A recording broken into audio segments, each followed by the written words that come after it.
ఇంకా ఎంత తగ్గి ప్రార్థించాలో తెలుసుకోవాలి. సాయిబాబా భక్తులైనంత మాత్రాన, 4 ముక్కలు సత్సంగాలు చెప్పినంత మాత్రాన, 4 కూడేసుకొని పారాయణాలు చేయించినంత మాత్రాన మనం ఏదో గొప్పగా ఎదిగిపోయామనే భ్రమ, అహంకారాలు విడిచిపెట్టాలి. సాయితత్వంలో అన్నిటికంటే బాగా తెలుసుకోవాల్సింది అహంకారం లేకుండా ఉండడం. ఇక అహంకారం లేదు అనడానికి నిదర్శనం ఏంటంటే ఎవరితో గొడవ పడకుండా అందరినీ ప్రేమిస్తూ సమానంగా గౌరవిస్తూ ఉండడమే అహంకారం లేకపోవడం నిదర్శనం. అందరినీ ప్రేమించడం చాలా కష్టమైపోతుంది ఈ రోజుల్లో. చాలా మంది చూస్తుంటారు, బాబా అంటే నాకు ప్రాణం, కానీ నాకు పడని వాళ్ళు చాలా మంది ఉంటారు. బాబా కోసం ఏమైనా చేస్తాను, కానీ నా జీవితంలో కూడా చాలా మంది శత్రువులు ఉంటారు. అది కుదరదు, దాన్ని చేయించాలి. శత్రువులు లేని, మనం ద్వేషించని జీవితం జీవిస్తే అది నిజంగా బాబాను ప్రేమించినట్టు. ఆ విధమైనటువంటి ప్రేమను సంపాదించే ప్రయత్నం చేద్దాం. ఇక ఇది నాకు చాలా ఇష్టం, ఎందుకంటే తెలుసో తెలియకో జీవితంలో ఇంకా తప్పులు చేస్తూనే ఉన్నాం, ఇంకా మన మనసులో కొంతమందిని ద్వేషిస్తూనే ఉన్నాం. ఆ యొక్క బాబా చెప్పినటువంటి ఆ పరిపూర్ణమైన ప్రేమతత్వాన్ని ఇంకా సంపాదించుకోలేకపోతున్నాం. కాబట్టి ఇన్ని ఉన్నా ఆయన మనల్ని క్షమిస్తున్నాడు. కాబట్టి ఇదంతా ఆయన గొప్పతనం అంగీకరిస్తూ నన్ను తొందరగా ఉద్ధరించవయ్యా అని ప్రతిరోజు కూడా ప్రార్థన చేసుకోవడం ఇది నాకు చాలా ఇష్టంగా ఉంది. ఇక మా సతీష్ చెప్పాడు, సార్ సత్సంగాల ఆవశ్యకత గురించి చెప్పండి. ఇంతకుముందు చెప్పినట్టుగానే అమ్మ, సత్సంగం అన్నిటికంటే గొప్ప మార్గం, భగవంతుని చేరుకునే మార్గంలో, భగవంతుని తెలుసుకునే మార్గంలో. సత్సంగత్వే నిశ్చంగత్వం, నిశ్చంగత్వే నిర్మోహత్వం, నిర్మోహత్వే నిశ్చలతత్వం, నిశ్చలతత్వే జీవన్ముక్తి అని శంకరాచార్యులు చెప్పారు. అటువంటి సత్సంగాలని సాయినాథుల వారు షిరిడీలో ఉన్నప్పుడు 60 సంవత్సరాల పాటు ప్రతిరోజు కూడా ఉదయం సాయంత్రం ఒక మంచి సద్గ్రంథాన్ని పట్టుకొని దాంట్లో ఉన్నటువంటి విషయాలని భక్తులు నలుగురు కలిసి చెప్పుకుంటూ శ్రవణం చేసే ఒక గొప్ప సాధన చేయించాడు. అంటే మన సనాతన ధర్మంలో ఉన్నటువంటి ఈ సత్సంగ ప్రక్రియని మర్చిపోయిన మన చేత తిరిగి ప్రారంభింపచేశారు ఆ మహానుభావుడు. కాబట్టి ఆయనే నిజమైన సనాతన రథసారథి అని చెప్పడానికి ఎటువంటి సంకోచము లేదు. సత్సంగాల్ని ప్రోత్సహించి సత్సంగాల ద్వారా మాత్రమే సత్యం తెలుస్తుందని నమ్మే ధర్మం ఏదైనా ఉందంటే భూమి మీద అది సనాతన ధర్మం, మన హిందూ ధర్మం. అటువంటి సనాతన ధర్మానికి పట్టుకోమైనటువంటి సత్సంగాల ప్రక్రియని బాబావారు 60 సంవత్సరాలు షిరిడీలో నడిపించారు. తిరిగి దాన్ని భరద్వాజ్ మాస్టర్ గారు మనందరికీ ఆంధ్రదేశంలో అందించారు. ఈనాడు దాన్నే మేము కూడా 10 మందికి ఆచరింపచేస్తూ, మేము ఆచరిస్తూ ముందుకు కదులుతూ ఉన్నాం. ఈ సత్సంగాల యొక్క గొప్పతనం ఎంత గొప్పది అంటే మీకు చిన్న కథ చెప్తాను. ఒక రోజు ఈ భూమండలానికి అందరూ కూడా గొప్ప గొప్ప ఋషులందరూ కలిసి ఒక గొప్ప యాగం చేస్తూ ఉన్నారు. దేనికోసం అంటే ఈ భూమిలో ఉన్న నివసిస్తున్న అందరికీ సర్వ సౌఖ్యాలు కలగాలి, లోకా సమస్త సుఖినో భవంతు. ముఖ్యంగా ఈ కలికాలంలో దుర్మార్గం పెరిగిపోయింది. ఎక్కడ చూసినా కానీ డబ్బు తప్ప మరొకటి ఏమీ కనిపించట్లేదు. మానవత్వం అనేది ఎక్కడా కనిపించట్లేదు. అలాగే పెద్ద చిన్న లేదు. ఎవరిని పడితే వారిని ఎలా పడితే అలా మాట్లాడే ఒక విచిత్రమైనటువంటి పరిస్థితులు తలెత్తుతూ ఉన్నాయి. అటువంటి ఈ కాలంలో ధర్మాన్ని ప్రతిష్ఠించడానికి సప్తఋషులు ఒక పెద్ద యాగం చేయడం మొదలుపెట్టారు. ఆ యాగ ఫలితాన్ని ఈ లోకంలో అందరూ ధర్మ మార్గంలో నడవడానికి ఉపయోగించాలని వాళ్ళు సంకల్పించారు. ఆ యాగం అయిపోయిన తర్వాత వశిష్ఠ మహర్షి, విశ్వామిత్ర మహర్షి వీళ్ళందరూ కూడా వచ్చారు. ఆ తర్వాత మునులందరూ ఏం చేశారంటే వారి వారి తపో ఫలాన్ని కూడా ఆ యజ్ఞ ఫలానికి జోడిస్తూ ఈ ప్రపంచ శాంతి కోసం వారు ఒక ప్రయత్నం చేస్తూ ఉన్న సందర్భంలో అందరూ కలిసి విశ్వామిత్ర మహర్షిని కూడా ప్రార్థించారు. అయ్యా, నువ్వు చాలా గొప్ప తపస్వాలివి, కాబట్టి నీ తపస్సును కూడా ఈ యొక్క యాగానికి ఇవ్వండి అంటే విశ్వామిత్ర మహర్షి 1000 సంవత్సరాలు నేను చేసిన యొక్క తపస్సు యొక్క పుణ్యఫలాన్ని ఈ యాగ ఫలానికి జోడిస్తున్నాను అని అన్నారట. ఆ తర్వాత వశిష్ఠ మహర్షి గారిని కూడా ఆ విధంగానే ప్రార్థిస్తే వశిష్ఠ మహర్షి ఏమన్నాడయ్యా అంటే, 1 గంట సత్సంగం చేసిన ఫలితాన్ని నేను ఈ యాగ ఫలానికి జోడిస్తున్నాను అన్నాడు. దాంతో విశ్వామిత్రుడికి కోపం వచ్చింది. నేను 1000 సంవత్సరాలు తపస్సు చేసి సంపాదించుకున్న ఫలితాన్ని ఇస్తే నువ్వు 1 గంట సత్సంగ ఫలితం ఇస్తావా అంటే, నా 1000 సంవత్సరాల తపస్సు నీ గంట సత్సంగం ఒకటేనా అని గొడవ దిగాడు. విశ్వామిత్రుడు విశ్వానికి మిత్రుడు కదా. ఆయన ఉద్దేశం ఏంటంటే సత్సంగం ఎక్కువ గొప్పతనాన్ని లోకానికి గొడవ దిగాడు. మరి సత్సంగం గొప్పదా తపస్సు గొప్పదా ఈ ఎవరు చెప్పాలి? అప్పుడు మునులందరూ కలిసి ఏం చేశారంటే, విశ్వామిత్ర మహర్షి ఓ పని చేయండి, సత్సంగం చేసేటప్పుడు పంచభూతాలు చూస్తాయి, యజ్ఞం చేసేటప్పుడు పంచభూతాలు చూస్తాయి, ఏది గొప్పదని పంచభూతాలు మాత్రం నిర్ణయించగలుగుతాయి, కాబట్టి మీరు వెళ్ళి వారిని పిలుచుకొని రండి అని చెప్తే విశ్వామిత్ర మహర్షి సూర్యుడి దగ్గరికి వెళ్ళాడు. ఏమయ్యా నువ్వు రావయ్యా, సాక్ష్యం చెప్తూ కానీ అంటే, నేను వస్తే లోకానికి వెలుతురు ఎవరిస్తానయ్యా, ఆ ఏర్పాటు నువ్వు చేయగలుగుతావా అంటే, అలా నా వల్ల కదని చెప్పి ఆయన పంచభూతాల దగ్గరికి వెళ్తే పంచభూతాలు అవి చెప్పాయి, మేము లేకపోతే సృష్టి నిలబడదు, మరి ఆ పని ఎవరైనా చేసేటట్టయితే మేము వస్తాం. ఆయన వల్ల కాలేదు, వచ్చి ఆ విషయం చెప్పాడు.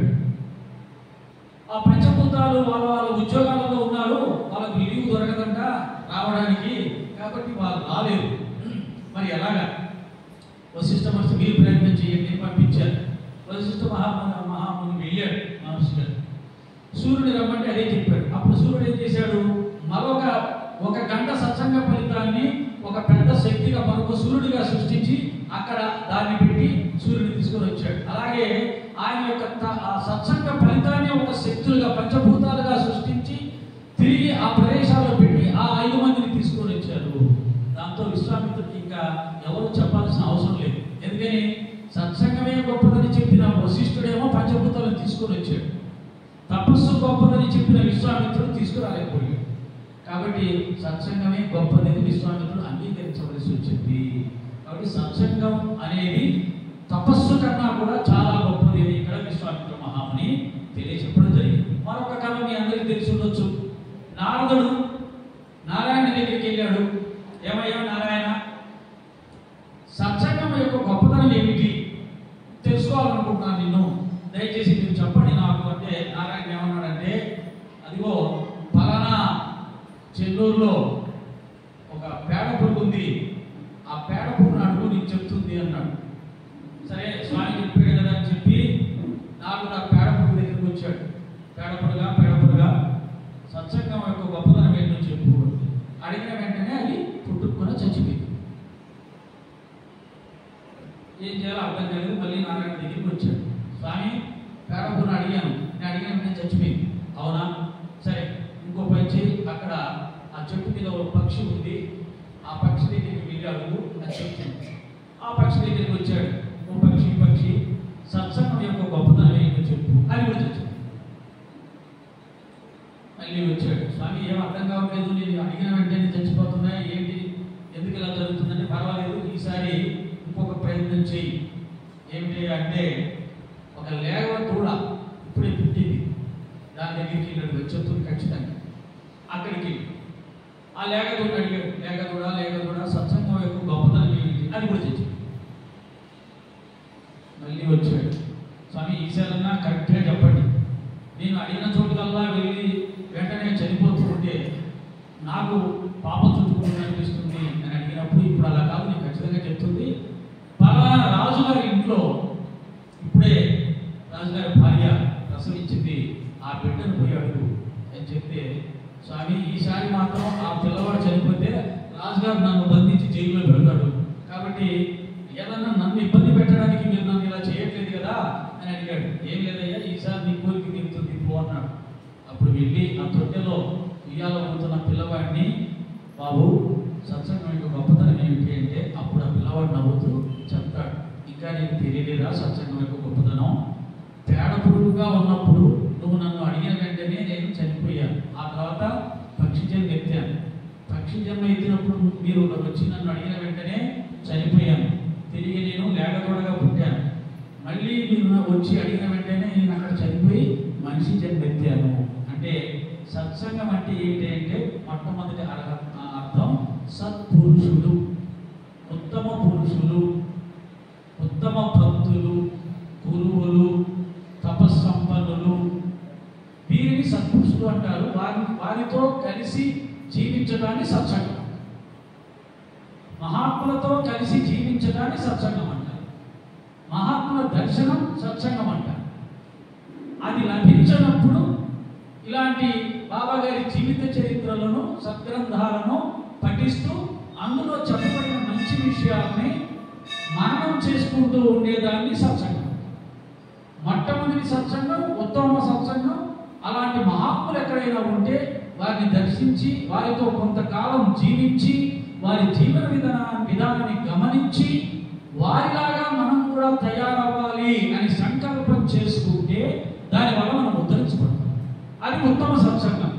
కాబట్టి నారదుడు మహాముని కాబట్టి, మహర్షి కాబట్టి, గురువు కాబట్టి, ఉత్తముడు కాబట్టి, పుణ్యాత్ముడు కాబట్టి అతని దర్శనం కలిగిన వెంటనే పురుగుగా ఉన్నవాడు చనిపోయి పక్షిగా ఉన్నవాడు చనిపోయి లేగదూడగా ఉన్నవాడు చనిపోయి మానవుడిగా, రాజకుమారుడిగా ఉత్తమ జన్మను ఎత్తుతూ వచ్చాడు. ఇంతకు మించిన సత్సంగ ఫలితం ఏముంటుంది అని ఆ పిల్లవాడు చెప్పాడు.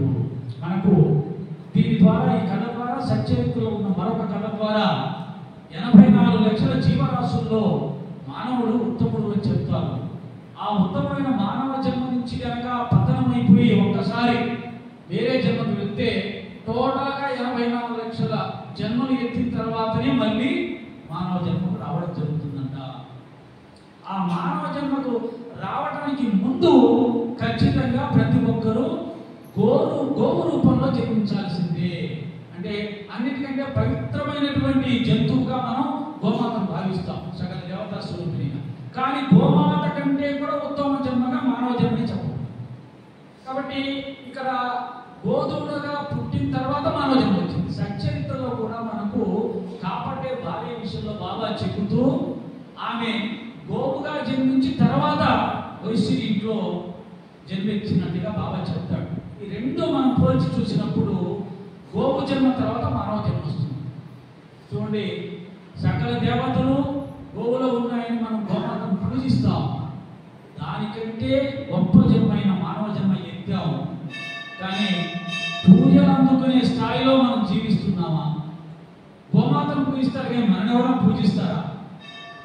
పూజించాలి. కానీ దానికంటే గొప్ప జన్మే. కారణం ఏమిటి అంటే మనలో ఉన్నటువంటి మనసు, మనలో ఉన్నటువంటి అరిషడ్ వర్గాలు, చెడ్డ బుద్ధి. ఆ బుద్ధిని సంస్కరించుకుంటే అప్పుడు గోవు కంటే ఉత్తమమైనటువంటి వాడిగా మానవుడు గుర్తించబడతాడు.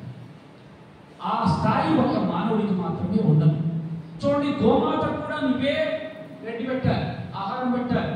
గోమాత కూడా నువ్వే స్నానం చేయించాలి. గోమాతను కూడా అన్ని సంరక్షణ నువ్వే చెయ్యాలి. గోమాత మరొక జీవికి సంరక్షణ చేయలేదు. అలాగే గోమాత కూడా నారాయణని పూజించలేదు. అలాగే గోమాత కూడా గురువుని సేవించలేదు. అలాగే గోమాత కూడా జ్ఞానాన్ని సంపాదించలేదు. నారాయణని పూజించాలన్నా, గురువును పూజించాలన్నా, జ్ఞానం సంపాదించాలన్నా, మంచి చెడు విచక్షణతో జీవించాలన్నా ఒక్క మనిషికి మాత్రమే అవకాశం. కాబట్టి మానవుడు ఎందుకు ఉత్తముడయ్యాడయ్యా అంటే వివేకము కలిగి జీవించే అవకాశం ఉంది కాబట్టి మానవుడిని ఉత్తముడు అన్నాడు. వివేకం అంటే ఏమిటి? మంచి ఏమిటి, చెడు ఏమిటి తెలుసుకొని జీవించే శక్తి ఉంది.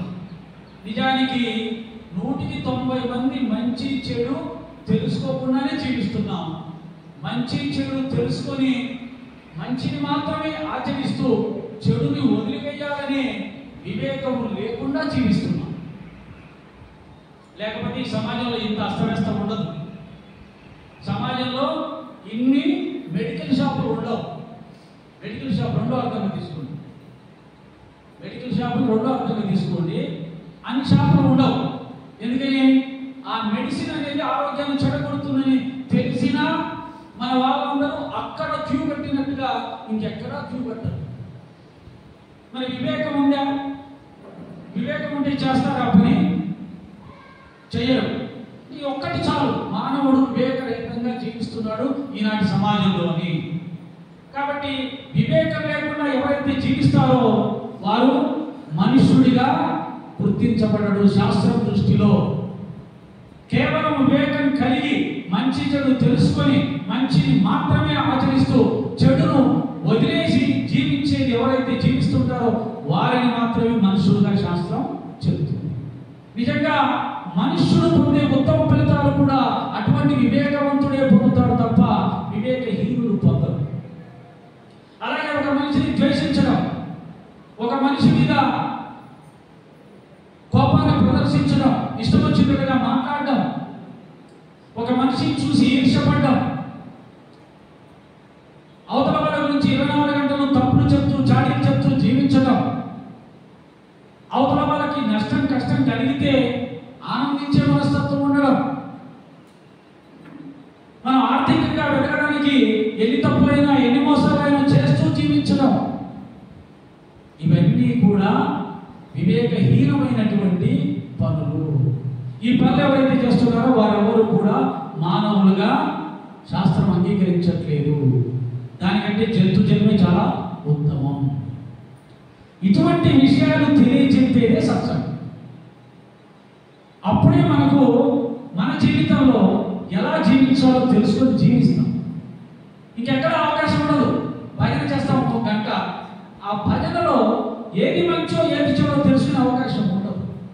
భగవంతుని గురించి చేస్తాం, భగవంతుని ప్రేమిస్తూ చేస్తాం, భగవంతుని కీర్తిస్తూ చేస్తాం, ఇవన్నీ జరుగుతాయి. కానీ మంచి చెడు తెలుసుకోవడం, మంచి చెడు తెలుసుకొని మంచిని ఆచరిస్తూ చెడును వదిలేస్తూ జీవించినప్పుడే నీ కుటుంబంలో మార్పు వస్తుంది, నీలో మార్పు వస్తుంది. అప్పుడు జీవితాలు మార్పు. ఎందుకు ఎన్ని సంవత్సరాల నుంచి భక్తిలో ఉన్నా, ఎన్ని పుణ్యక్షేత్రాలు దర్శించినా, ఎన్ని పుణ్యతీర్థాల్లో స్నానం చేసినా, కుంభమేళలో వెళ్ళి స్నానం చేసి వచ్చినా మన జీవితంలో మార్పు రావట్లేదు. కారణం ఏంటంటే మన మనసులో మార్పు రావట్లేదు. మన మనసులో మార్పు రావడానికి కావాల్సింది మనకు తెలియట్లేదు. అదొక సత్సంగంలో తెలుస్తుంది.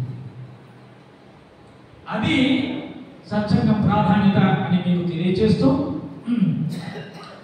ఈ సత్సంగాలలో సచరిత్రకున్న ప్రాధాన్యత చాలా చాలా గొప్పది. చాలా ఆధ్యాత్మిక గ్రంథాల ద్వారా భగవంతుని గొప్పతనాన్ని తెలియజేసే గ్రంథాలు ఉంటాయి.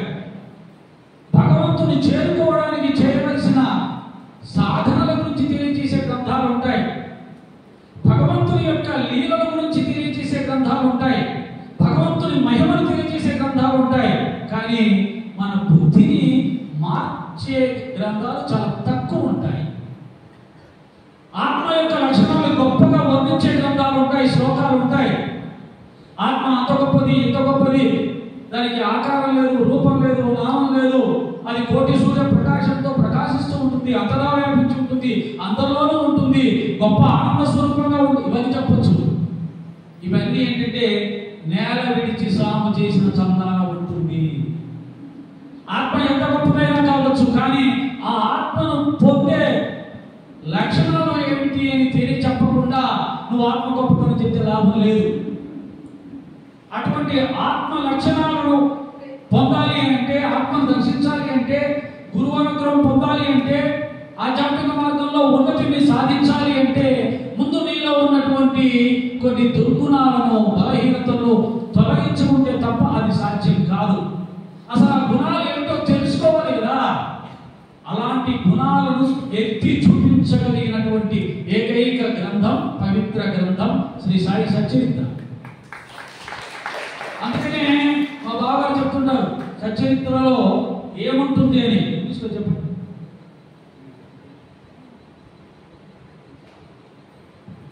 Dos and don'ts. Do's and don'ts. తెలుగులో ఏది చెయ్యాలి, ఏది చెయ్యకూడదు అనేది తెలియజెప్పేదే సచ్చరిత్ర. దాన్ని మనం ఆ ప్రత్యేకత సచ్చరిత్రానికి ఉంది. ఇప్పుడు మీకు సచ్చరిత్ర గొప్పతనం చెప్పబోతున్నాం. మిగతా గ్రంథాల్లో ఆధ్యాత్మిక మార్గాలు, ఆత్మ గొప్పతనం, పరమాత్మ శక్తి, మహిమ ఇవన్నీ చెప్పవచ్చు. కానీ అటువంటి గొప్పవాడైన పరమాత్మను కానీ ఆత్మను కానీ పొందాలంటే ఉండకూడనివి కొన్ని ఉంటాయి, ఉండవలసినవి కొన్ని ఉంటాయి. వాటిని నువ్వు పట్టుకొని నేర్చుకున్నప్పుడు మాత్రమే అది ఎవరు చెప్పాలి. అది సచ్చరిత్ర చెప్తుంది. ఇది సచ్చరిత్ర వల్ల కలిగే అత్యంత ముఖ్యమైనటువంటి ప్రయోజనం అండి. రెండవది ఆధ్యాత్మిక జ్ఞానం, గురు మార్గం. మీకు సచ్చరిత్ర ద్వారా గురువు యొక్క గొప్పతనం తెలుస్తుంది. ప్రతి మనిషికి గురువు యొక్క ఆవశ్యకత ఉంది. గురువు లేని జీవితం గుడి జీవితంగానే సాగుతుంది. రామకృష్ణాదులు కూడా గురువును ఆశ్రయించి గురుసేవ చేసి జ్ఞానాన్ని పొందారు. మాకు గురువు ఉన్నాడండి అన్నవాళ్ళ చేతులతో ఇక్కడ వచ్చిన వాళ్ళలో మాకు గురువు ఉన్నాడు, గురువు ఉన్నాడని ధైర్యంగా ఉన్నవాళ్ళు వెరీ గుడ్ వెరీ గుడ్. ఆమె కనుక్కుంది, రహస్యం కనుక్కుంది అనమాట. అది కూడా బాబా ఉందని చెప్తున్నారు. అది వెరీ గుడ్. చప్పట్లు కొట్టండి ఒకసారి. ఎందుకంటే ఈ కలికాలంలో ఇంత సాధారణమైన వ్యక్తులు కూడా మాకు గురువు ఉన్నాడు అని చెయ్యి ఎత్తగలిగారంటే అది ఆ మహనీయుడి యొక్క, ఆ మహాత్ముడి యొక్క పుణ్యమే తప్ప గురువును పొందే అర్హత మనకి ఎవరికి లేదు. తెలుసా? గురువును పొందే అర్హత మనకి ఎవరికి లేదు. గురువును పొందాలంటే శిష్య లక్షణాలు ఉండాలి. శిష్య లక్షణాలు ఉన్నాయా లేవా అని గురువు గారు పరీక్షించిన తర్వాత, పాస్ అయిన తర్వాత అప్పుడు నేను శిష్యుడిగా స్వీకరిస్తారు లోకంలో ఉన్న గురువులు. కానీ మనకి ఎటువంటి పరీక్ష పెట్టకుండా అందరినీ నా బిడ్డలు, నా శిష్యులు అని హక్కున చేర్చుకొని జ్ఞానాన్ని ప్రసాదించగలిగిన పరమ దయాస్వరూపుడు సద్గురు సాయినాథ్ మహారాజ్ కి. అందుకే మనందరం ధైర్యంగా నిబ్బరంగా గురువు ఉన్నాడు. గురువు కాబట్టి ఎంత కష్టం. అసలు గురువు పేరు వినడానికి కూడా అర్హత లేని మనుషులం మనం. గురువు పేరు వినాలంటే కూడా అది ఉన్నతమైనటువంటి వంశాలలో, ఉన్నతమైనటువంటి రాజవంశాలలో, బ్రాహ్మణ వంశాలలో, ఉత్తమమైనటువంటి వర్గాలలో ఆ పేరు వినే అవకాశం ఉంటుంది. కానీ మనందరికీ కూడా గురువు యొక్క గొప్పతనం తెలియడమే కాదు, మన జీవితాలకు గురువు ప్రవేశించాడు, మనకు గురు సేవ చేసుకునే మహాభాగ్యాన్ని ప్రసాదించాడు. అందుకు కదా సాయినాథ్ వారు కలియుగ దైవమై, కలియుగ గురువై విశ్వమంతా వ్యాపించి అందరి చేత మన్ననలు, పూజలు అందుకుంటూ ఉన్నాడు. ఇది బాబా గారి వ్యాప్తికి కారణం. ఆ విధంగా ఆధ్యాత్మిక జ్ఞానం తెలుస్తుంది, గురువు యొక్క గొప్పతనం తెలుస్తుంది సచ్చరిత్రలో. అలాగే భక్తి, జ్ఞాన, కర్మ, యోగ 4 మార్గాలు ఉన్నాయి భగవంతుని పొందడానికి. ఇది చెప్పింది నేను కాదు, భగవద్గీతలో స్వయంగా శ్రీకృష్ణ పరమాత్మ చెప్పాడు. భగవంతుని చేరుకోవాలంటే 4 మార్గాలు ఉన్నాయి. భక్తి, జ్ఞాన, కర్మ, యోగ మార్గాలు. ఈ 4 మార్గాలని తిరిగి ప్రబోధించిన వారు సాయినాథులు. సచ్చరిత్ర ద్వారా మనకు 4 మార్గాలు కనిపిస్తాయి. భక్తులకు కావాలంటే భక్తి సాధన కనిపిస్తాయి, జ్ఞానికి కావాలంటే ఆత్మవిచారణ కనిపిస్తుంది, యోగికి కావాలంటే యోగ లక్షణాలు కనిపిస్తాయి, కర్మ కావాలంటే కర్మ ఎలా చేయాలో కూడా తెలియజెప్తుంది సచ్చరిత్ర. కాబట్టి 4 మార్గాలను తెలియజెప్పినటువంటి మరొక అద్భుతమైన ఆధ్యాత్మిక గ్రంథం సచ్చరిత్ర. ఇక ఈ 3 కాకుండా మరొక చాలా కిందికి దిగి సాయినాథ్ వారు అందరికీ అన్ని ప్రయోజనాలు కలిగేటట్టుగా ఇచ్చిన వరం ఏంటి అంటే సచ్చరిత్ర పారాయణం చేస్తే మన కోరికలు కూడా తీరుతాయని చేశారు. ఈ ఇతర ఏ ఆధ్యాత్మిక గ్రంథానికి కూడా ఈ శక్తి లేదు, ఒక సుందరకాండకు మాత్రమే ఉంది. సుందరకాండ ఎందుకని? ఆంజనేయ స్వామి వారికి సుందరకాండ పారాయణ వల్ల కూడా కర్మలు తొలుగుతాయి, కోరికలు తీరుతాయి. ఆ తర్వాత సచ్చరిత్ర పారాయణ వల్ల కర్మలు తొలుగుతాయి, కోరికలు తీరుతాయి. అంటే మనకు ఏమి చెయ్యాలో ఏమి చేయకూడదో తెలియచెప్తుంది సచ్చరిత్ర, ఎలా జీవించాలో చెప్తుంది సచ్చరిత్ర. ఆధ్యాత్మిక జ్ఞానం, గురు మార్గాన్ని తెలియజేస్తుంది సచ్చరిత్ర. భక్తి, జ్ఞాన, కర్మ, యోగ 4 మార్గాలకు కావలసిన సాధన మార్గాలను చూపిస్తుంది సచ్చరిత్ర. కర్మను తొలగిస్తుంది సచ్చరిత్ర, కోరికలు తీరుస్తుంది సచ్చరిత్ర. కాబట్టి ఈనాడు ఈ భారతదేశంలో కాదు, ప్రపంచవ్యాప్తంగా హిందువుల్లో అత్యధికమైన హిందువులు ప్రతి నిత్యం పారాయణ చేస్తున్న గ్రంథం ఏదైనా ఉంది అంటే అది శ్రీ సాయి సచ్చరిత్ర. ఇన్ని విధాలుగా సాయినాథుల వారు ఈ యొక్క మానవ సమాజం మీద ప్రభావం చూపించి మనందరినీ సన్మార్గంలో నడిపిస్తుంటే కొంతమంది దుర్మార్గులకు అది కంటకింపుగా ఉంది, నచ్చట్లేదు. వాళ్ళు ఏవో ఉచిత ప్రయత్నాలు చేస్తున్నారు, ఆ విషయం వదిలేస్తున్నాను. అంటే వారు ఆ ప్రయత్నం ఎందుకు చేస్తున్నారని ఒక మాట చెప్తున్నాను అంతే. అంటే బాబా గారి విధంగా అందరినీ తన ప్రేమతో, ప్రేమ పాశంతో బంధించేసి వారందరినీ కూడా సన్మార్గంలో నడిపిస్తూ తన భక్తులుగా చేసుకొని ఉద్ధరించే ప్రయత్నం చేస్తుంటే కొంతమందికి అది నచ్చట్లేదు. అంటే ఎందుకంటే అందరూ బాబా గుడికి వెళ్ళిపోతున్నారు, అందరూ బాబా భక్తులుగానే మారిపోతున్నారు. ఇది కొంతమందికి సమస్య. ఇది అది వేరే విషయం. ప్రస్తుత పరిస్థితి ఊరికి టచ్ చేశాను. ఇక సచ్చరిత్ర ద్వారా మనం ఏమి చేయకూడదో బాబా గారు ఎక్కడెక్కడ చెప్పాడు అది తెలుసుకున్నాం అనుకోండి, మనం ఆ విధంగా చేయకుండా జీవించే అవకాశం ఉంటుంది. చాలా చాలా ఇంపార్టెంట్ విషయం సచ్చరిత్ర ద్వారా నేర్చుకోవాల్సింది ఏంటంటే బాబా ఎక్కడెక్కడైతే కొంతమందిని ఉపయోగించుకొని ఈ బుద్ధి ఉండకూడదు నీలో అని చెప్పాడో ఆ బుద్ధిని మనం కూడా ఉంచుకోకుండా మనలోంచి దాన్ని తుడిచిపెట్టగలిగితే మనం పరిశుద్ధమయ్యే అవకాశం ఉంటుంది. అదేంటో చూద్దాం. మొట్టమొదటి అధ్యాయంలోనే బాలా భాటే హేమంత్ పంత్ గారు ఈ గ్రంథ రచయిత చరిత్ర రచించిన హేమాడ్ పంత్ గారు, బాలా భాటే, వీళ్ళిద్దరూ కూడా 1 గంట సేపు వాదించుకున్నారంట. దేని గురించి? గురువు ఆవశ్యకత ఉన్నదా లేదా. అవసరం లేదు ఈ హేమాడ్ పంత్ గారు, అవసరం ఉందని బాలా భాటే, ఇద్దరు వాదించుకున్నారు. ఈ వాదన తర్వాత ఏమని రాశారంటే, వాదన వలన అశాంతి పుడుతుంది అన్నాడు. మనందరికీ అనుభవమే. ఇంట్లో భార్య భర్తలు 1 గంట సేపు వాదించుకుంటే దాని ప్రభావం వారం రోజులు ఉంటుంది. ఆమె మగవాడు తిప్పుకుంటుంది, ఈయన మగవాడు తిప్పుకుంటాడు. ఆమె వంట సరిగ్గా చేయదు, అరుచుకుంటూ గిన్నెలు పడేసుకుంటూ వంట చేస్తుంది. ఈయన బయట నుంచి అరుచుకుంటూ వస్తాడు, అరుచుకుంటూ బయటికి పోతుంటాడు. అంటే వాదన చేయడం వల్ల, ఒకరిని ఒకరు అరుచుకోవడం వల్ల, ఒకరిని ఒకరు సమర్థించుకోవడం వల్ల భార్యాభర్తల్లో విడిపోయేదాకా వెళ్ళిపోతాయి. తండ్రి కొడుకులు నీది తప్పంటే నీది తప్పని అరుచుకోవడం వల్ల, వాదించుకోవడం వల్ల వాళ్ళు విడిపోయేవాడికి వెళ్ళిపోతుంది. స్నేహితులు నాదే రైతు అని ఇద్దరు వాదించుకోవడం, వాళ్ళు విడిపోతారు. అంతేకాదు అది తీవ్రమైన అశాంతిని కలిగజేస్తుంది. అబ్బా అనవసరంగా వాదించుకోకపోతే బాగుండు, వాడు ఏదో అంటే అన్నాడులే, నేను మళ్ళీ అనకుండా ఉంటే బాగుండు, ఇట్లా ఉంటుంది మంచి వాళ్ళ ఆలోచన ధోరణి. చెడ్డవాడైతే నా తప్పంటాడా, వాడి సంగతి తెలుస్తాడు, వాడిని ఎక్కడో చోట దెబ్బ కొడతాను, ఇలా ప్రతీకారం నాకు వెళ్ళిపోతుంది. వాటి వాదన వల్ల అశాంతి కలుగుతుంది, ప్రతీకారం పెరుగుతుంది, ద్వేషం పెరుగుతుంది. చివరికి అది శాశ్వతంగా మనకి అశాంతి గురి చేస్తుంది. ఎంత గొప్ప మాట చెప్పాడు, ఒక్క లైన్లో చెప్పేశాడు. వాదన వల్ల అశాంతి కలుగుతుంది. బాగా గుర్తుపెట్టుకోండి. ఇంట్లో వాదించే సమయం వస్తే మానే, ఏదో 1-2 మాటలు వచ్చాయి, పెరుగుతుంది, ఏమండి వదిలేండి, వదిలేద్దాం సాయం, ఇలా ఎవరైతే వదిలేయగలుగుతారో అక్కడికి ఆగిపోతుంది. కానీ మానవ సహజంగా అది ఆగకుండా మనల్ని లోపలి నుంచి అంతు తేల్చుకో, వాదించు, అతనే తప్పను ఆమెనే తప్పని నిరూపించు, మాట్లాడు అంటుంది.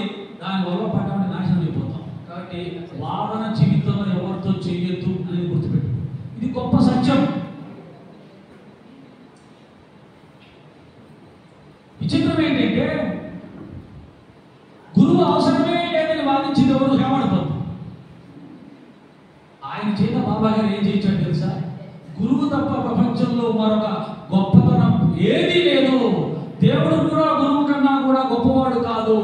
గురువు లేకపోతే అసలు జీవితమే జీవితం కాదు అని గురువుకు సంబంధించిన గ్రంథాల్లో అత్యున్నతమైన గ్రంథాన్ని లిఖింపజేశాడు బాబా గారు. గురువు గొప్పతనాన్ని అనంతంగా. అది బాబా గారి చమత్కారం. ఇప్పటికైనా సరే మనలో చాలా మందికి తెలుసు, మనం ఏదైనా విషయాన్ని ఒక వ్యక్తిని విమర్శిస్తే తిరిగి మనని ఇతరుల చేత విమర్శించేలా చేస్తాడు. ఒళ్ళు దగ్గర పెట్టుకుని ఉంటారు బాబా గారి దగ్గర. అందుకని ఎవరిని మనం తప్పు పట్టాల్సిన అవసరం లేదు. రేపు మనం అందులో పడవచ్చు, అందరూ మనం విమర్శించవచ్చు. కాబట్టి ఆ వాదన విమర్శించడం అనే వాటి జోలి కలగకుండా ఉంటే మనం చాలా వరకు బెటర్గా ఉంటాం. తర్వాత ఫకీర్ పదవి మహారాజా పదవి కన్నా 100 రెట్లు బెటర్ అన్నాడు బాబా గారు. ఒక్కసారి బాబా అన్నాడంటే నీ 100-150% కరెక్ట్. దీన్ని ఎవరైతే విశ్వసిస్తారో వాళ్ళ జీవితంలో వాళ్ళు పరిపూర్ణమైన శాంతిని పొందుతారు. చాలా కష్టం. ఏమన్నాడు? ఫకీర్ పదవి మహారాజా పదవి కంటే 100 రెట్లు బెటర్. మనం అందరం మహారాజా పదవి కోసం పాల్గొడతాం, కానీ ఫకీర్ పదవి కావాలని ఎవరు అనుకుంటామా? బాబా అన్నాడు కదా 100 రెట్లు బెటర్ అన్నాడు కాబట్టి ఫకీర్ పదవి ఇచ్చే బాబా అని ఎవరు అడుగుతారు? ఎవరు అడగరు. ఎవరు అడుగుతారో తెలుసా? బాబా గారి దగ్గర ఉన్న ఆ బండ కొద్ది ధనం పొంగిపోతుంది అన్నాడు చూడండి, దాన్ని అడిగేవాడు మాత్రమే ఫకీర్ పదవి అడుగుతాడు. దాంట్లో 100-150% సత్యం ఉంది. సత్యం ఉందని చెప్పి మనందరం ఫకీర్లు అవ్వాల్సిన అవసరం లేదు. మన ఇంట్లో ఉన్న ధనమంతా తీసుకెళ్ళి పంచిపెట్టాల్సిన అవసరం లేదు. మరి ఏం చెయ్యాలి? ఉన్నదాంతో తృప్తి చెంది బాబా నాకు చాలా ఇచ్చావయ్యా అని చెప్పి ధన్యవాదాలు చెప్పుకొని రోజులో ఎక్కువ సమయం బాబా భక్తిలో జీవించగలిగితే మన జీవితం చరిత్ర. అంతేగాని ఉన్నది ఇంకా సరిపోలేదు, ఇంకా సంపాదించాలి, మేడ మీద మేడ కడదాం, ఇంకా పొలాలు కొన్నాం, స్థలాలు కొన్నాం అని అనుకున్నావా, జన్మలో నువ్వు శాంతిని పొందలేవు, బాబా భక్తుడికి ఎప్పుడూ కాలేవు.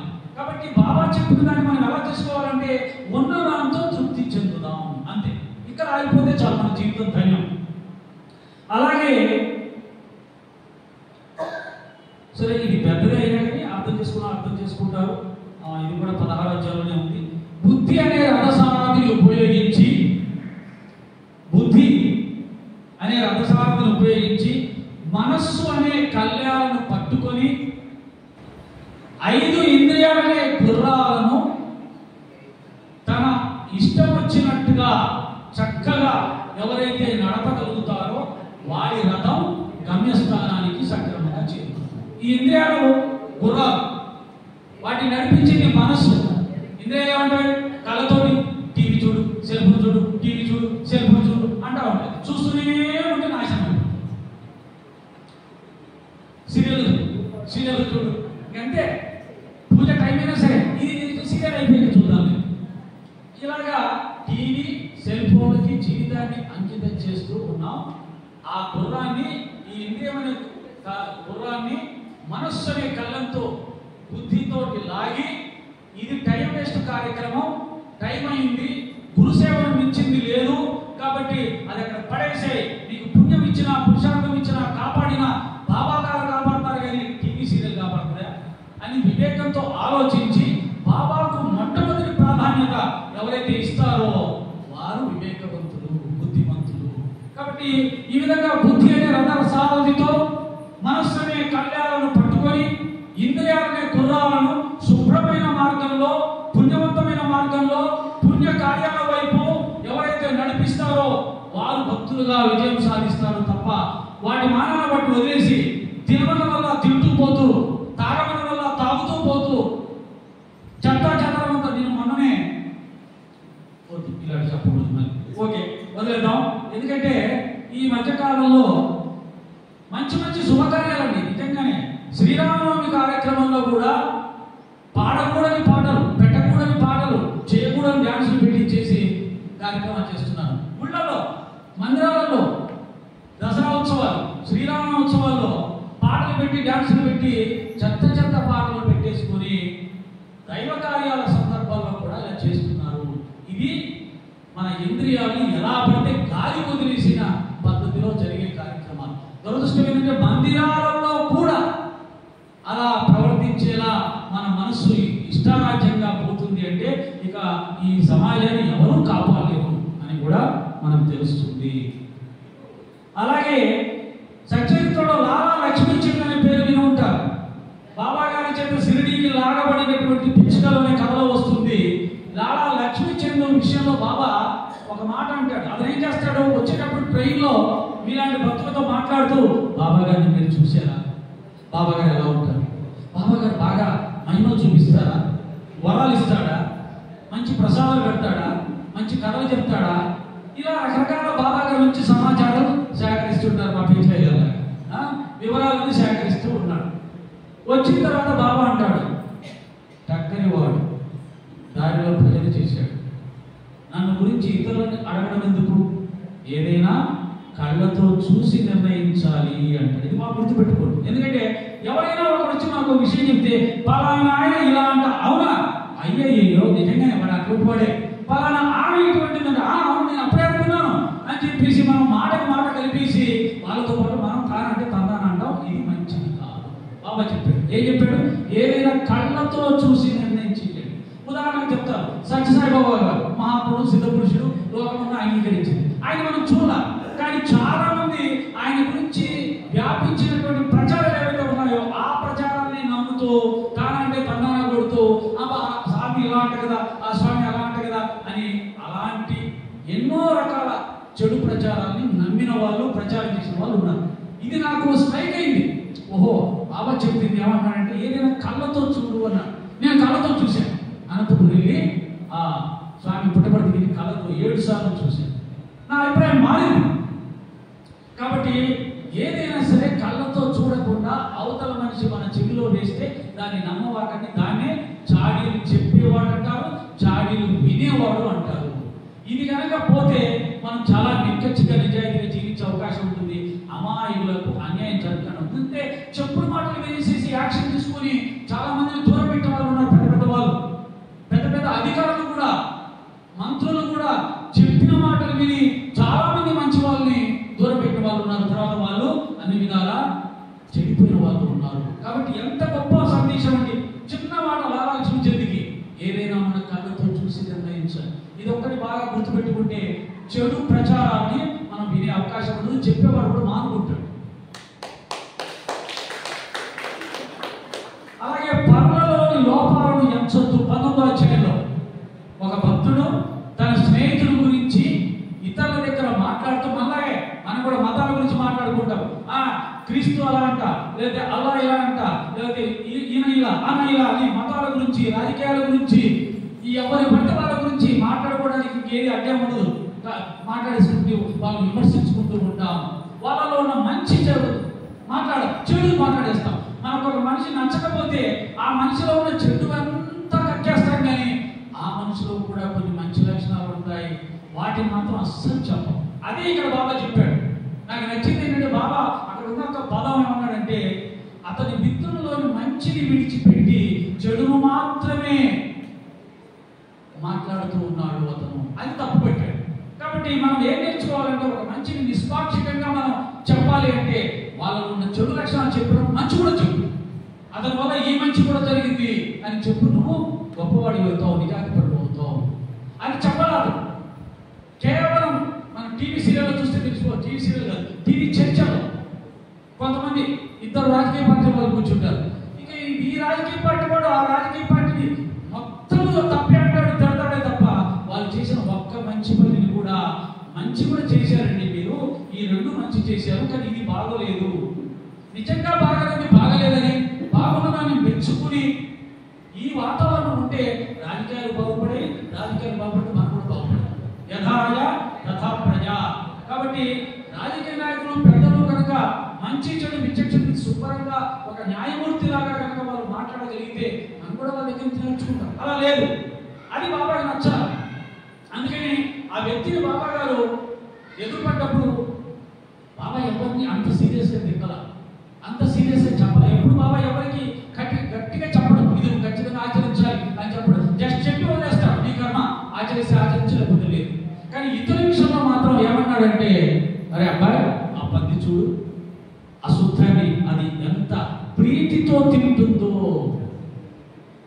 ఒక్కొక్క పదం కూడా మనని పొడిచినట్టుగా ఉంటుంది.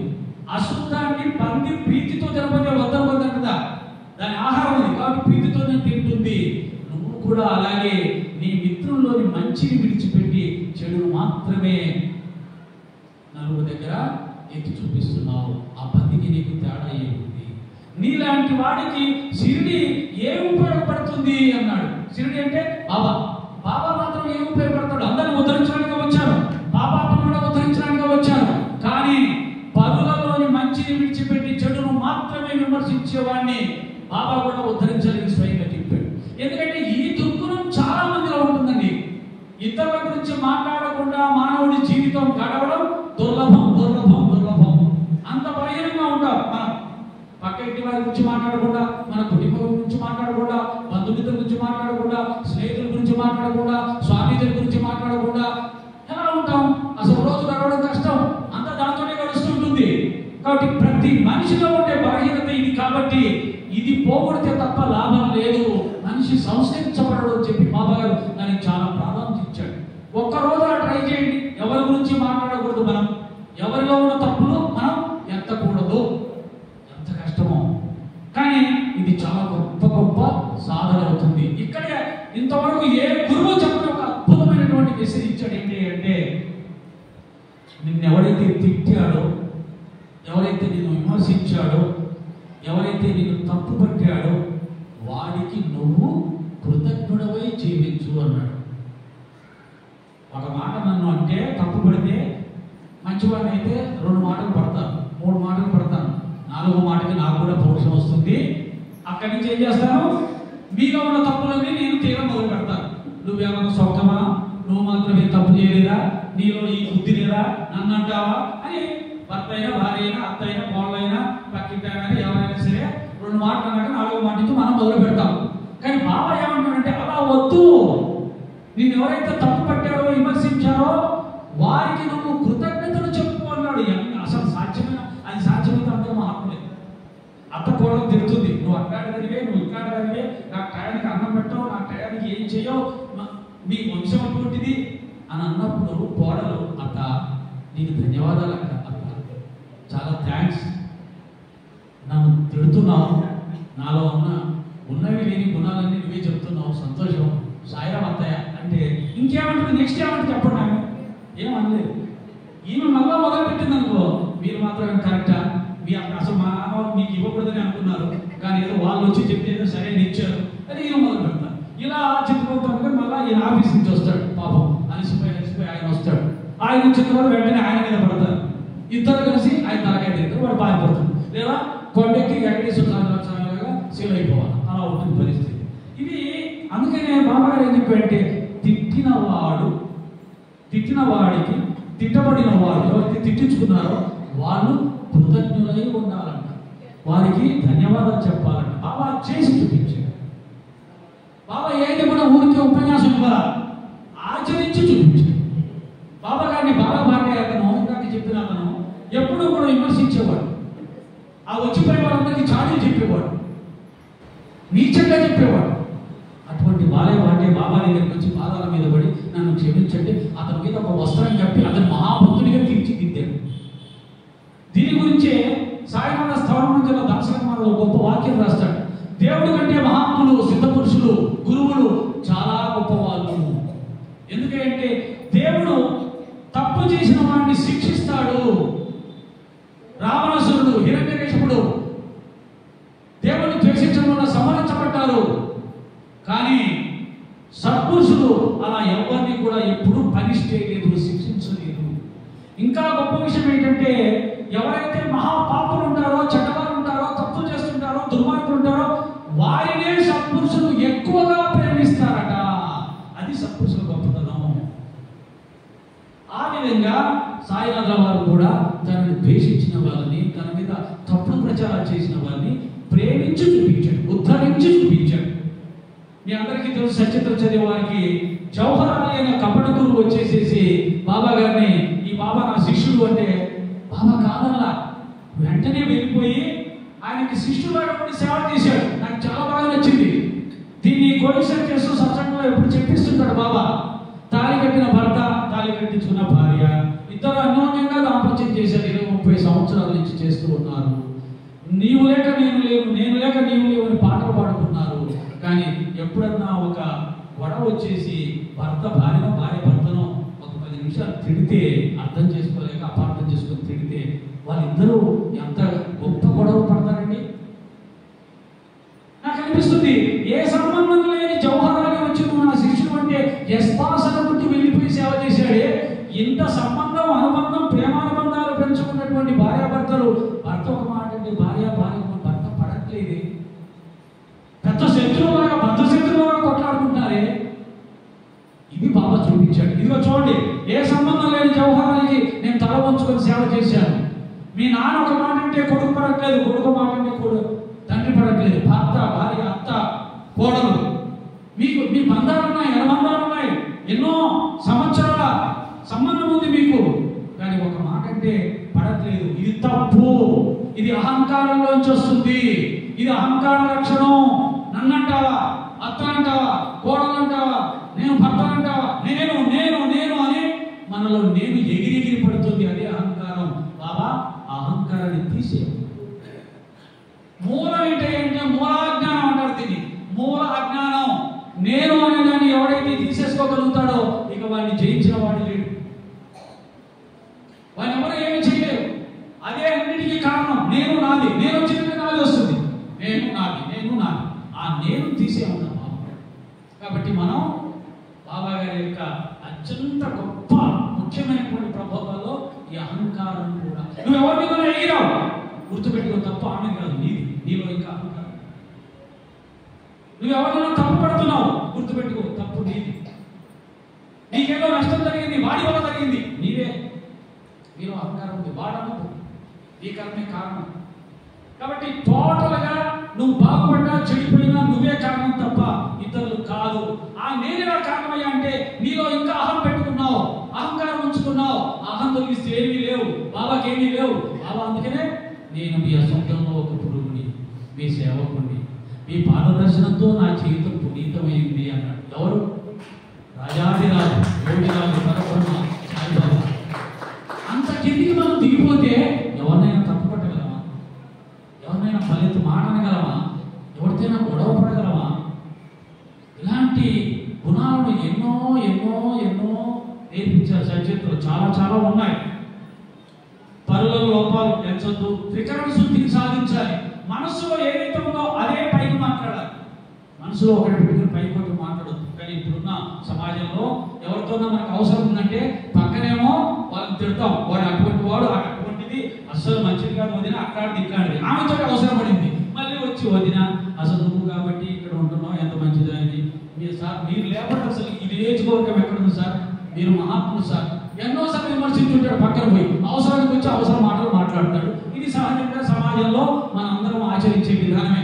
దాని బాబా గారు చక్కగా పండరీపురం పీడర్ అనే విషయంలో చూపించాడు. ఆ పండరీపురం పీడర్ ఏం చేశాడంటే, ఓసారి వాళ్ళ ఊర్లో పీడర్ల గదిలో కూర్చొని ఉన్నప్పుడు బాబా భక్తుడు ఎవరో బాబా గారి యొక్క ఊదితోటి రోగాలు తీరిపోతున్నాయని చెబితే, అతనికి ఏదో జబ్బు వస్తే షిరిడీకి వెళ్తే తగ్గిపోతుంది, నేను షిరిడీకి వెళ్ళి వస్తాను అని మాట్లాడుతుంటే ఇతను బాబా ఎగతాళి చేశాడు. షిరిడీకి వెళ్తే జబ్బులు తగ్గిపోతాయా, ఊది ఇస్తే జబ్బు తగ్గిపోతుందా, వీళ్ళ పిచ్చి కాకపోతే ఇట్లాంటి వాళ్ళు తయారు చేస్తున్నారండి అని చెప్పి కపట గురువులు చాలా మంది ఇటువంటి వాళ్ళ వల్లే తయారవుతున్నారని విమర్శిస్తాడు. ఆ విమర్శించినటువంటి పీడకి ఒక కష్టం వచ్చింది. ఆ కష్టం తీరితే ఎక్కడికి తీరలేదు, ఎక్కడికి వెళ్ళినా తీరలేదు. ఎన్నో క్షేత్రాలు దర్శించాడు, ఎన్నో తీర్థానుసారం చేశాడు, ఎందరో గురువుని, ఎంతో సిద్ధ పురుషులు దర్శించాడు, ఎక్కడ కష్టం తీరలేదు. చివరికి బాబా గారి దగ్గరికి వచ్చాడు. బాబా గారి పాదాలు నమస్కారం పెట్టి గోడ కనిపి కూర్చున్నాడు. అప్పుడు చెప్పాడు బాబా, జనులంతా టక్కరులు, వెనకాల విమర్శిస్తారు, ముందు పాదాల మీద పడుతూ ఉంటారు. మనకు సంబంధించింది ఒక్క పండుగ క్రీడకు సంబంధించింది కాదు. బాగా గుర్తుపెట్టుకోండి, మీ మనసులో ఉన్నదాన్ని ఉన్నదన్నట్టుగా మాట్లాడడం నేర్చుకోండి, మాట్లాడకపోతే మౌనంగా ఉండండి. అంటే ఆధ్యాత్మిక మార్గంలో ప్రవేశించేటప్పుడు ఉన్నత స్థితికి పొందాలంటే ఈ విధంగా మనం ఎన్నో వదిలేయాల్సినవి ఉన్నాయి, నేర్చుకోవాల్సినవి ఉన్నాయి. ఇలా చేస్తూ పోయినప్పుడు మనసు పరిశుద్ధమవుతుంది, నిర్మలమవుతుంది, పవిత్రమవుతుంది. పవిత్రమైన మనసే నిశ్చలమవుతుంది, నిశ్చలమైన మనసే పరమశాంతిని పొందగలుగుతుంది. నిశ్చలతే జీవన్ముక్తి. సత్సంగతే నిస్సంగత్వం, నిస్సంగతే నిర్మోహత్వం, నిర్మోహత్వే నిశ్చలతత్వం, నిశ్చలతత్వే జీవన్ముక్తి. ఈ నిశ్చల స్థితి రావాలి అంటే ఇలాంటి ఉన్నతమైన గుణాలను మనం ఆచరించినప్పుడు నిర్భయంతో, తప్పు చేయలేదు, భయపడలేదు, ధైర్యంగా ఉన్నాం. ఒక అబద్ధం ఆడాం, లేనిపోతే పక్కన చెప్పేసాం, వాడు వచ్చి కనపడగా అమ్మ అడిగేస్తాడేమో, ఉండే దొడదగా పడిపడా. కాబట్టి అబద్ధాలు ఆడినా భయమే, తప్పు చేసినా భయమే. కాబట్టి నిజాయితీగా నిర్భరంగా ఉండగలిగిన వాడు మాత్రమే ధైర్యస్తుడిగా ఉంటాడు. ఆ ధైర్యమే నిశ్చల స్థితిని ఇస్తుంది. ఆ నిశ్చల స్థితిలోనే ఆత్మను పట్టుకోగలుగుతాం. కాబట్టి ఇంకా చాలా ఉన్నాయి. మనం అర్ధగంట లేటుగా వచ్చాం కాబట్టి అర్ధగంట నేను తీసుకోదలుచుకోలేదు, వదిలేస్తున్నాను. మీ అందరి అనుమతితో తీసుకున్నానని కూడా తెలియదు. కాబట్టి సచ్చరిత్రలో మనకు ఏమి చెయ్యాలో చెప్పబడింది, ఏమి చెయ్యకూడదో, ఎలా జీవించకూడదో చెప్పబడింది, ఏం వదిలేయాలో చెప్పబడింది, గురువుని ఎలా సేవించుకోవాలో 19వ అధ్యాయంలో 32వ అధ్యాయంలో బాబా గారు చెప్పడం జరిగింది. అలాగే ఆధ్యాత్మికం అంటే ఏంటి, సృష్టి, స్థితి, లయ, మాయ, మనసు, ఇవన్నిటి గురించి కూడా మనకు చెప్పబడింది. ఆత్మను పట్టుకోవడానికి 16-17 అధ్యాయంలో ఆత్మ సంయమన యోగం ద్వారా నిరంతరం కూడా ఎవరైతే ఆత్మ జ్ఞానంలో ఉంటారో, ఇంద్రియాల్ని అంతర్ముఖం చేసి నిరంతరం ఆత్మ జ్ఞానంలో ఉంటారో, ఎవరితో మాట్లాడకుండా ఉంటారో, ప్రపంచం మీద పూర్తి వైరాగ్యంతో ఉంటారో, ప్రపంచంలో దేని గురించి ఆలోచించకుండా ఉంటారో, ఏకాంతంలో ఉంటారో, తనలో తాను ఉంటారో, వాళ్ళు ఆత్మను పట్టుకోగలుగుతారని ఆత్మజ్ఞానం, బ్రహ్మజ్ఞానం చెప్పడం జరిగింది. ఇలా సమస్త జ్ఞానము చెప్పబడినటువంటి గ్రంథం శ్రీ సాయి సచ్చరిత్ర. అందుకని సకల శాస్త్ర సమాహారం, సకల వేద సారం, గీతా సారం శ్రీ సద్గురు సాయినాథుని యొక్క జీవిత చరిత్రైన సచ్చరిత్ర అని మీ అందరికీ మరొకసారి తెలియజేస్తూ, ఈ అవకాశం ఇచ్చిన సద్గురు సాయిబాబా వారికి, నా తల్లి తండ్రి గురువు దైవమైన సాయిబాబా వారికి, ఎంతో ప్రేమతో, భక్తితో, శ్రద్ధతో సంసంగ కార్యక్రమానికి ఇచ్చేసిన మీ అందరికీ కూడా నేను శిరస్సు వచ్చి నమస్కరిస్తూ ఒకసారిగా ఇప్పుడు ఒక బాబా గారి యొక్క పాటని భజన చేస్తాం.